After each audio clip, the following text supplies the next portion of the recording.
Well, howdy, y'all. It's time to feed the shadows once again. And this week is a very special episode because it is Next Fest on Steam. Now, Next Fest is one of my absolute favorite events every single year. And it is just such a great opportunity to be able to check out what's going on in the indie developer pipeline and grab some demos that you might not normally be able to find. So this video is going to be a little bit different. I've gone through all of the games that I could find on there, and I've picked out some of my absolute favorite looking demos from indie horror developers. Rather than doing a full playthrough, I'm going to give you a quick review and some highlights from the playthrough. So come walk with me as we get right into our first game, The Occultist. The Occultist has been on my radar for a while now, so I was pretty pumped to finally see a demo for it. It was a no-brainer for the first spot on my list. Here you play a paranormal investigator exploring a deserted island for answers about his father's disappearance. The demo has you making your way into a family farm turned murder house that only provides more questions than answers.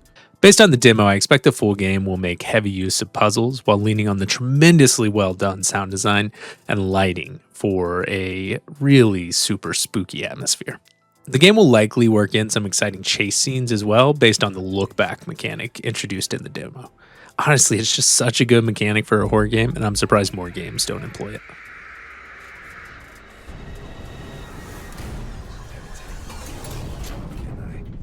The graphics are absolutely gorgeous, and the atmosphere gave me chills multiple times. My only caveat for anyone interested in the game is that it definitely is a narrative-driven story, and the demo did feel a bit railroaded.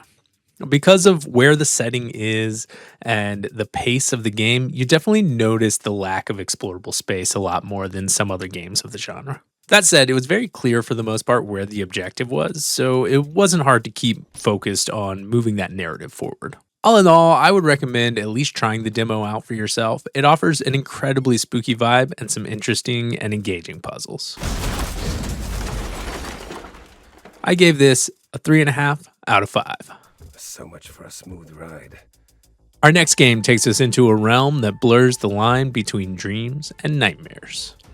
Inky Sleep is a 2D surrealist horror adventure led by an adorable black kitten. The striking visuals and juxtaposition of the innocence of the protagonist's cat and the horror of his dreamscape made this such an intriguing pick for me. I was immediately absorbed by the strangeness of it all. The balance of the beautifully creepy atmosphere and the intense joy of watching this cat just be a cat amidst it all makes for an emotional roller coaster that's hard to match. The puzzles are truly difficult and really require you to think and retrace your steps. I honestly am still not completely sure why or how I got the last one right.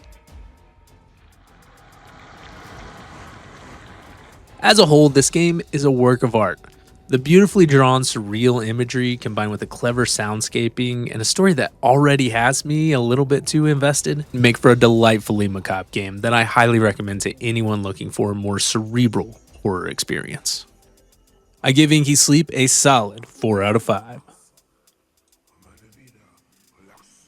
Our next game, Paperhead, is a blended graphics project that strikes a unique balance between the cute and the obscene.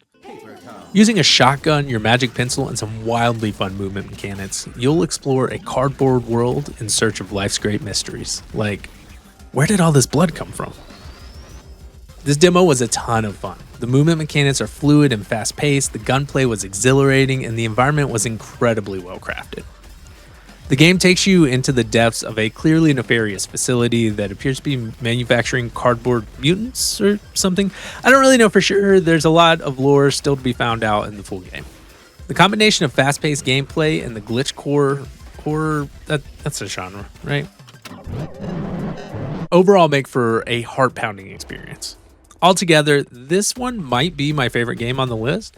It's fast-paced, fun, and horrifying all at once. I'm definitely looking forward to a playthrough once a full version hits Steam, sometime mid-2026. I give this one a 4.5 out of 5.